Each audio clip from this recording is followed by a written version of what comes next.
Ketika kita melihat negara Arab Saudi saat ini, dengan keberadaan Ka'bah di Makkah, Masjid Nabawi di Madinah, serta posisinya sebagai pusat peradaban Islam dunia, mungkin banyak orang secara spontan akan beranggapan bahwa Raja Arab Saudi sebagai penguasanya merupakan keturunan langsung dari Nabi Muhammad SAW.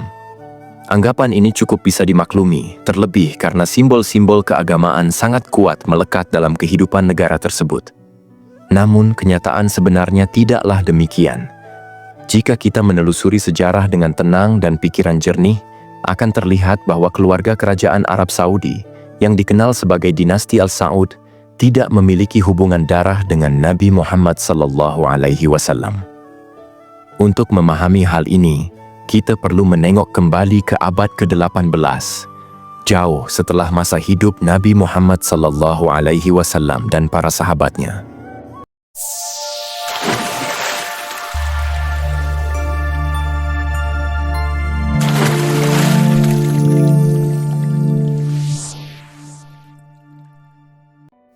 Nama Arab Saudi secara resmi baru digunakan pada tahun 1932. Sebelum itu, wilayah tersebut hanyalah bagian dari Jazirah Arab yang terdiri atas berbagai suku dan klan yang masing-masing memegang kekuasaan lokalnya sendiri. Di tengah kondisi itu, muncul sosok penting bernama Muhammad bin Saud yang hidup pada pertengahan abad ke-18 dan dianggap sebagai leluhur dari keluarga kerajaan Arab Saudi yang berkuasa saat ini. Muhammad bin Saud bukanlah seorang tokoh agama, melainkan seorang kepala suku dari wilayah kecil bernama Diriyah, yang terletak di dekat kota Riyadh, ibu kota Arab Saudi saat ini. Ia berasal dari keluarga Bani Hanifah, salah satu suku di wilayah Najd, sebuah daerah pedalaman yang panas dan kering di tengah-tengah Jazirah Arab. Keluarga Saud tidak dikenal sebagai keturunan Nabi dan tidak memiliki kedudukan istimewa dalam struktur sosial Arab pada masa itu. Namun, mereka cukup berpengaruh di wilayahnya karena status mereka sebagai pemimpin lokal. Hal yang menjadikan Muhammad bin Saud dikenang dalam sejarah bukanlah karena garis keturunannya, melainkan karena pertemuannya dengan seorang ulama kontroversial bernama Muhammad bin Abdul Wahhab. Pertemuan inilah yang menjadi titik balik penting dalam sejarah Arab Saudi. Pada tahun 1744, kedua tokoh yang sama-sama bernama Muhammad ini, yang satu seorang kepala suku dan yang satunya lagi seorang ulama reformis, berjumpa dan menyepakati sebuah perjanjian yang bersifat politik religius.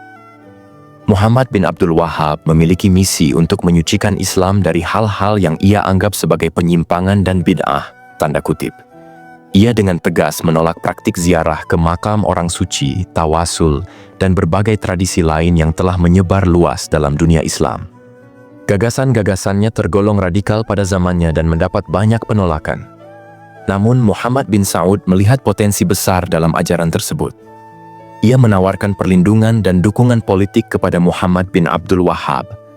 Dan sebagai imbalannya, gerakan Wahabi akan mendukung keluarga Saud sebagai penguasa Islam menurut pandangan mereka. Dengan demikian, sejak awal kekuasaan keluarga Saud berdiri atas dasar aliansi politik dengan gerakan keagamaan Wahabi, bukan karena hubungan keturunan dengan Nabi Muhammad. Dengan sokongan dari para pengikut Wahabi yang militan serta semangat untuk mengislamkan kembali wilayah-wilayah di Jazirah Arab, Muhammad bin Saud dan keturunannya mulai melakukan penaklukan terhadap berbagai wilayah di Jazirah tersebut. Yang menarik, pada masa itu kekuasaan Muslim terbesar dipegang oleh Kesultanan Utsmaniyah atau Ottoman Empire yang berpusat di Istanbul, Turki. Kekhalifahan ini mengklaim sebagai pelindung dua kota suci, yakni Makkah dan Madinah. Namun, keluarga Saud dan gerakan Wahabi menganggap mereka sebagai pelaku bid'ah yang mencemari kemurnian Islam. Maka pecahlah konflik bersenjata antara pengikut keluarga Saud dan pasukan Ottoman, serta suku-suku Arab lainnya. Akhirnya pada awal abad ke-19, kekuasaan keluarga Saud sempat mencapai puncaknya, bahkan berhasil merebut Makkah dan Madinah dari tangan Ottoman. Namun, pada tahun 1818, Ibnu Saud lahir pada tahun 1875, dan pada tahun 1902, ia berhasil merebut kembali kota Riyadh, yang menjadi langkah awal dalam proses pemulihan kekuasaan keluarga Saud. Ibnu Saud dikenal sebagai sosok yang karismatik. Ia tidak hanya mengandalkan garis keturunannya sebagai bangsawan dari Diriyah, melainkan juga mahir dalam membangun aliansi politik, termasuk dengan pihak Inggris, yang pada saat itu memiliki pengaruh besar di kawasan Timur Tengah.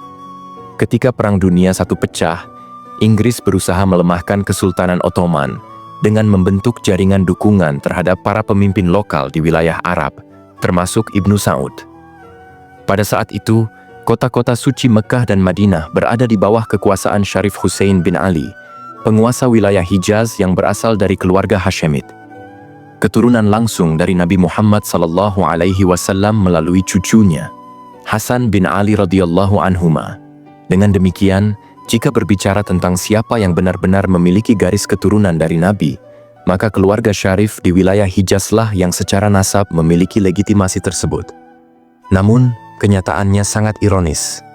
Meskipun memiliki garis keturunan yang mulia, Syarif Hussein justru kehilangan kekuasaannya. Pada tahun 1924, pasukan Ibnu Saud yang didukung oleh pasukan Wahabi, dikenal sebagai Ikhwan, melancarkan serangan ke wilayah Hijaz dan berhasil merebut kota Mekkah dan Madinah.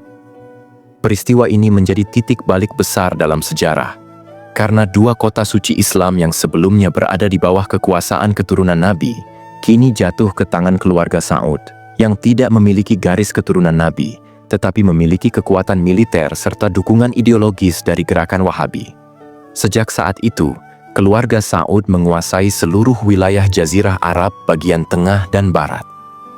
Kemudian, pada tahun 1932, negara Arab Saudi secara resmi diproklamasikan dan diberi nama berdasarkan nama keluarga penguasanya.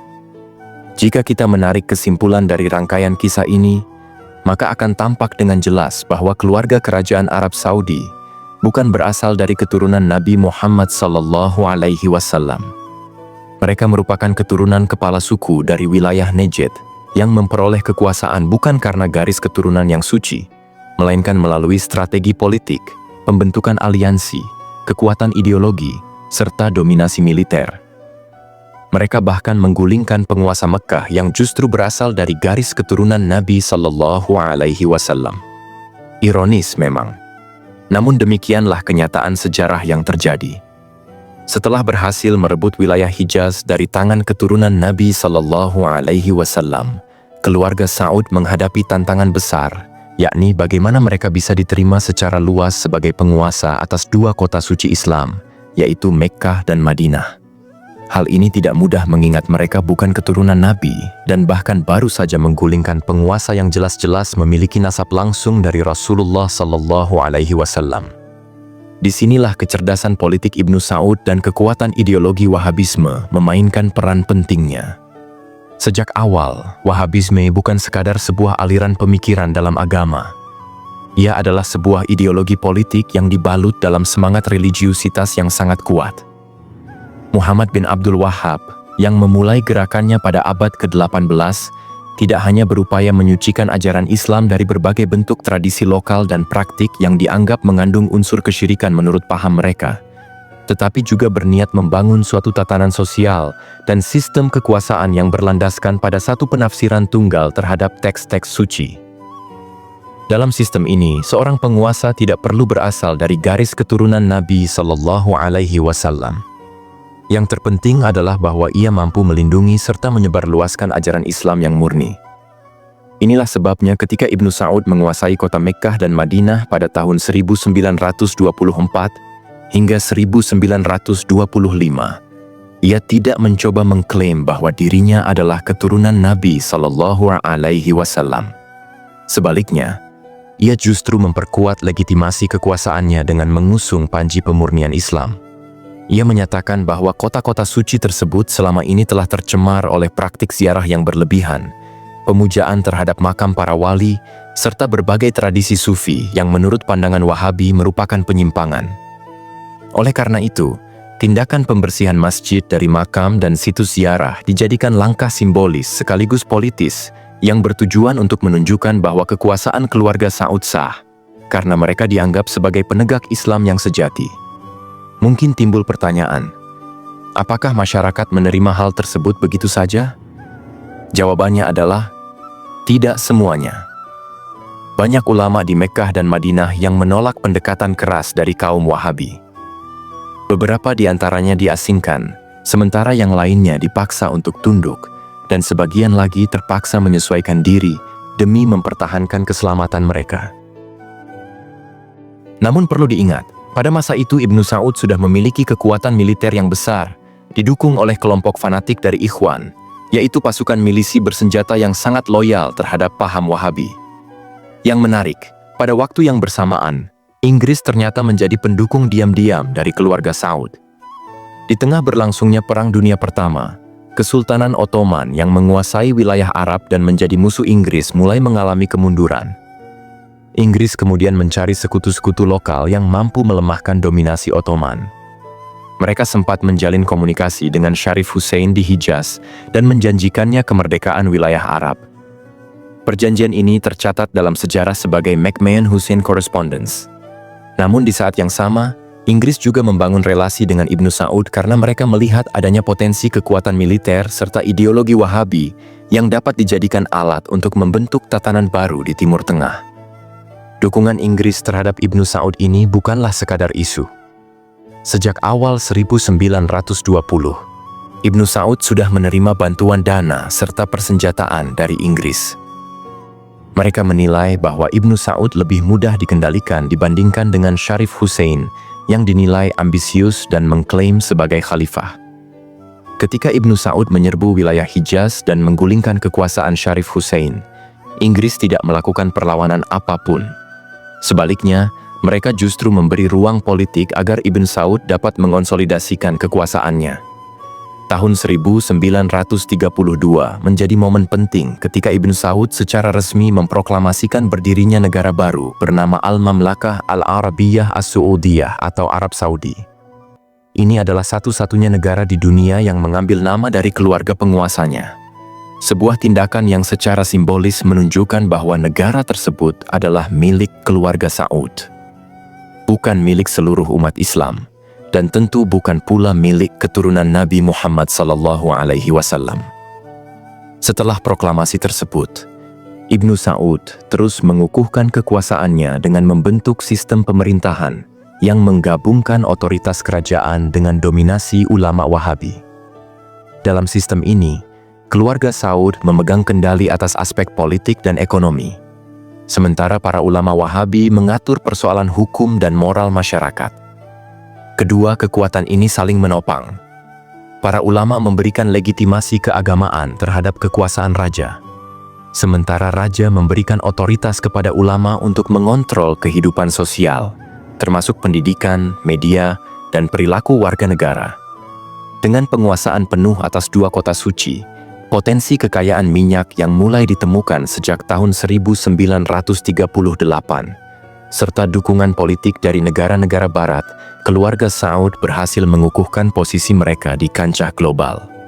Namun sekali lagi, semua keberhasilan tersebut diraih tanpa mereka harus mengaku sebagai keturunan Nabi Muhammad SAW. Bahkan, mereka sangat berhati-hati dalam menyusun narasi publik agar tidak menonjolkan klaim-klaim semacam itu. Mereka menyadari bahwa jika terlalu menekankan legitimasi berdasarkan garis keturunan, maka akan membuka peluang bagi keturunan Nabi yang lain untuk menantang kekuasaan mereka. Sebagai contoh, keluarga Hashemid, keturunan Nabi yang dahulu memimpin wilayah Hijaz, masih eksis hingga kini. Mereka kini menjadi keluarga kerajaan di Yordania dan tetap menyandang gelar Sayyid atau Syarif, yang menunjukkan garis keturunan langsung dari Nabi Muhammad SAW. Namun berbeda dengan Arab Saudi, kerajaan Yordania tidak menguasai Mekkah dan Madinah, sehingga pengaruh mereka dalam dunia Islam tidak sekuat pada masa lalu. Yang lebih menarik lagi, Arab Saudi kini mulai menguasai narasi sejarah dalam dunia Islam melalui lembaga-lembaga dakwah dan institusi pendidikan berskala internasional. Mereka membiayai pendirian masjid, menyebarluaskan literatur Wahabi ke berbagai penjuru dunia, dan membentuk institusi pendidikan Islam seperti Universitas Islam Madinah. Dari sinilah dampak mereka mulai semakin terasa. Pemahaman Islam yang sangat literal, berlandaskan teks secara ketat, serta menolak banyak tradisi lokal, menjadi arus dominan di berbagai wilayah, termasuk negara-negara seperti Indonesia, Pakistan, dan sejumlah wilayah di Afrika. Namun, segala pengaruh besar tersebut tidak mengubah kenyataan mendasar bahwa Raja Arab Saudi bukan berasal dari garis keturunan Nabi Muhammad SAW. Bahkan dalam struktur masyarakat Arab Saudi sendiri, status sebagai Sayyid atau keturunan Nabi memang memiliki posisi khusus, tetapi bukan yang paling tinggi. Kaum Sayyid tetap mendapat penghormatan sosial, namun mereka tidak diberi jalan menuju kekuasaan politik. Seluruh wewenang tetap berada dalam kendali keluarga Saud dan para ulama Wahabi. Dengan kata lain, otoritas di Arab Saudi tidak diwariskan melalui darah keturunan suci, melainkan melalui kesepakatan politik, kekuatan militer, kolaborasi ideologis, dan dukungan dari pihak internasional. Disinilah letak perbedaan mendasar antara legitimasi spiritual dan legitimasi politik. Selama keluarga Saud mampu menjaga kestabilan kekuasaannya, mereka tidak memerlukan pengakuan sebagai keturunan Nabi untuk tetap memerintah atas tanah suci. Memasuki abad ke-20, terlebih pasca Perang Dunia Kedua, lanskap politik global mengalami perubahan menyeluruh. Era kolonialisme mulai berakhir, negara-negara berpenduduk Muslim mulai merdeka sebagai bangsa-bangsa berdaulat, dan teknologi komunikasi mempermudah umat Islam di berbagai penjuru dunia untuk saling terhubung serta bertukar gagasan. Di tengah berbagai transformasi besar ini, Arab Saudi justru semakin menguatkan posisinya sebagai pemimpin simbolik dunia Islam. Namun, bagaimana hal tersebut bisa terjadi, padahal mereka bukan keturunan Nabi Muhammad SAW? Dan kenyataannya, semakin banyak umat Islam di luar Arab yang mulai menyadari fakta ini. Jawaban dari pertanyaan tersebut bisa disederhanakan dalam dua kata: minyak dan pengelolaan citra. Semuanya bermula pada tahun 1938, saat pengeboran minyak di Dammam, wilayah timur Arab Saudi, untuk pertama kalinya berhasil membuahkan hasil. Penemuan ladang minyak tersebut mengubah nasib kerajaan yang dulunya hanyalah negeri gurun, dengan perekonomian sederhana menjadi negara, dengan salah satu cadangan minyak terbesar di dunia. Ketika Perang Dunia Kedua usai dan dunia mulai sangat bergantung pada minyak sebagai sumber energi utama, posisi Arab Saudi langsung melonjak dalam konstelasi global. Pada tahun 1945, Raja Abdul Aziz atau Ibnu Saud bertatap muka langsung dengan Presiden Amerika Serikat saat itu, Franklin D. Roosevelt, di atas kapal USS Quincy yang berada di terusan Suez. Pertemuan ini menjadi tonggak awal hubungan strategis antara Arab Saudi dan Amerika Serikat. Amerika Serikat memperoleh akses stabil terhadap suplai minyak Saudi, sementara keluarga Saud mendapatkan perlindungan militer serta pengaruh internasional. Ini bukan semata-mata hubungan dagang, melainkan bentuk aliansi politik jangka panjang yang terus berlangsung hingga saat ini. Kekuatan ekonomi dari minyak inilah yang kemudian dimanfaatkan oleh keluarga Saud untuk membangun dan merawat citra mereka sebagai penjaga dua kota suci. Mereka membiayai proyek renovasi besar Masjidil Haram dan Masjid Nabawi, membangun fasilitas bagi para jamaah haji dari berbagai penjuru dunia, mencetak jutaan mushaf Al-Quran, dan menyebarkannya secara cuma-cuma ke banyak negara. Semua ini dilakukan dalam bingkai identitas baru mereka, Khadim Al-Haramain Asy-Syarifain, atau pelayan dua masjid suci. Gelar ini sangatlah strategis, bukan raja, bukan imam, bukan khalifah, melainkan pelayan.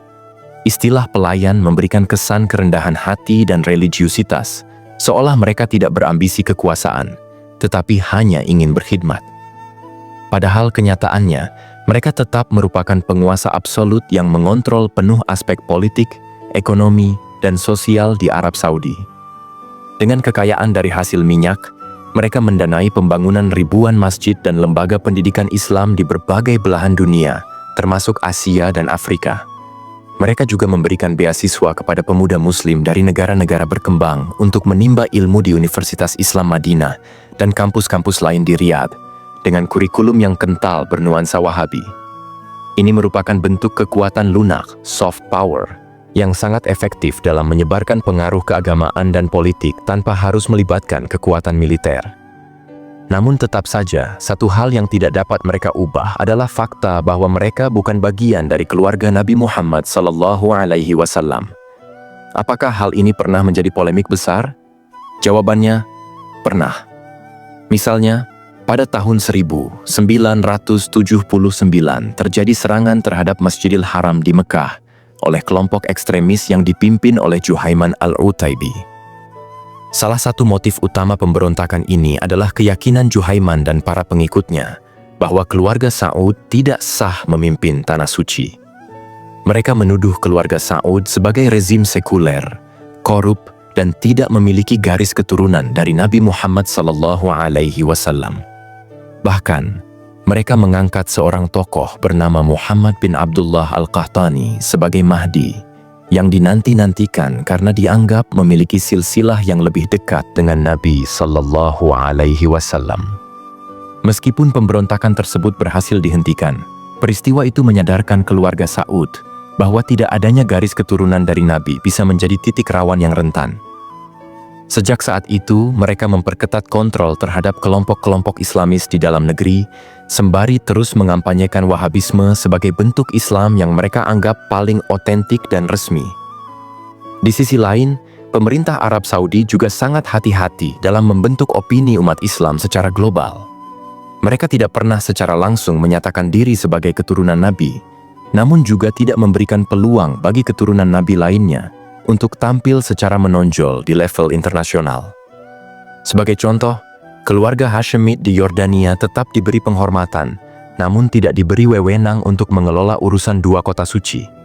Bahkan dalam forum-forum seperti Organisasi Kerjasama Islam, OKI, Arab Saudi tetap mempertahankan posisi dominan berkat kekuatan ekonominya dan pengelolaan ibadah haji yang mereka pegang. Arab Saudi juga mengendalikan banyak kanal dakwah, stasiun televisi, penerbitan literatur Islam, serta situs-situs keislaman dalam berbagai bahasa. Citra Raja Salman dan putra mahkota Muhammad bin Salman (MBS) dikemas sedemikian rupa agar tampil sebagai sosok pemimpin Islam yang modern, serta berpandangan jauh ke depan, walaupun dalam kenyataannya mereka tetap menjalankan pemerintahan monarki absolut dengan seluruh kekuasaan terpusat pada keluarga Saud. Yang menarik, MBS yang kini menjadi penguasa de facto Arab Saudi justru berupaya mengubah pendekatan konservatif ala Wahabi menuju model yang lebih terbuka. Dalam beberapa tahun terakhir, ia mulai melonggarkan sejumlah aturan sosial, membuka akses terhadap hiburan, bioskop, konser, serta mengurangi dominasi polisi syariah. Seluruh kebijakan ini merupakan bagian dari proyek besar bernama Vision 2030, yaitu program reformasi ekonomi dan sosial Saudi untuk beralih dari negara yang bergantung pada minyak menjadi negara modern dengan sumber pendapatan yang lebih bervariasi. Disinilah letak ironi yang mencolok. Raja Saudi bukan berasal dari keturunan Nabi Muhammad SAW, namun tetap menguasai dua kota suci umat Islam. Mereka memanfaatkan ajaran Wahabi untuk mengukuhkan legitimasi kekuasaan, namun justru kini mulai meninggalkan sebagian ajaran Wahabi dalam praktik sosial mereka. Mereka memiliki kekuatan ekonomi dan politik yang sangat besar, tetapi latar belakang asal-usul mereka tidak bisa diubah. Dan yang lebih mencengangkan lagi, mayoritas umat Islam di berbagai negara tampaknya menerima keadaan ini tanpa banyak pertanyaan atau keberatan. Karena kenyataannya, kekuasaan dan pengaruh lebih berperan besar daripada sekadar nasab. Jika kita simpulkan seluruh pembahasan ini, jawabannya menjadi sangat gamblang. Raja Arab Saudi bukan merupakan keturunan dari Nabi Muhammad SAW. Karena sejak awal, keluarga Saud memang tidak berasal dari keturunan beliau. Mereka adalah penguasa lokal dari wilayah Najd yang meraih kekuasaan melalui aliansi politik, kekuatan bersenjata, dan sokongan ideologis dari Wahabisme. Kemudian, posisi mereka diperkuat lewat kekayaan dari minyak bumi serta kemitraan strategis dengan kekuatan besar seperti Inggris dan Amerika Serikat. Pertanyaannya sekarang adalah, apakah semua ini merupakan suatu kesalahan?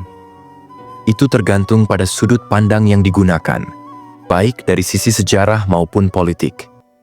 Apa yang dilakukan oleh keluarga Saud merupakan bentuk perebutan kekuasaan yang juga lazim terjadi dalam banyak dinasti di dunia. Namun dari perspektif spiritual dan simbolik, hal ini menimbulkan pertanyaan besar. Bagaimana mungkin tanah suci umat Islam dikuasai oleh sebuah keluarga yang tidak memiliki hubungan darah dengan Nabi terakhir? Namun inilah kenyataan yang ada hingga hari ini. Walaupun makin banyak yang menyadari ketimpangan antara gambaran religius dengan kenyataan politik keluarga Saud, belum ada kekuatan yang cukup untuk menggantikan dominasi mereka. Selama mereka mampu mempertahankan stabilitas, menyediakan fasilitas peribadahan, dan mengelola ibadah haji dengan baik, komunitas muslim dunia tampaknya akan tetap menerima kepemimpinan mereka, meskipun tanpa garis keturunan dari Nabi Shallallahu Alaihi Wasallam. Bagaimana pendapat kalian? Sahabat Kalam Turos yang dirahmati Allah, semoga kita bisa mengambil hikmah dari kisah ini. Semua kebenaran hanya milik Allah, wallahu a'lam bis-shawab. Wassalamualaikum warahmatullahi wabarakatuh.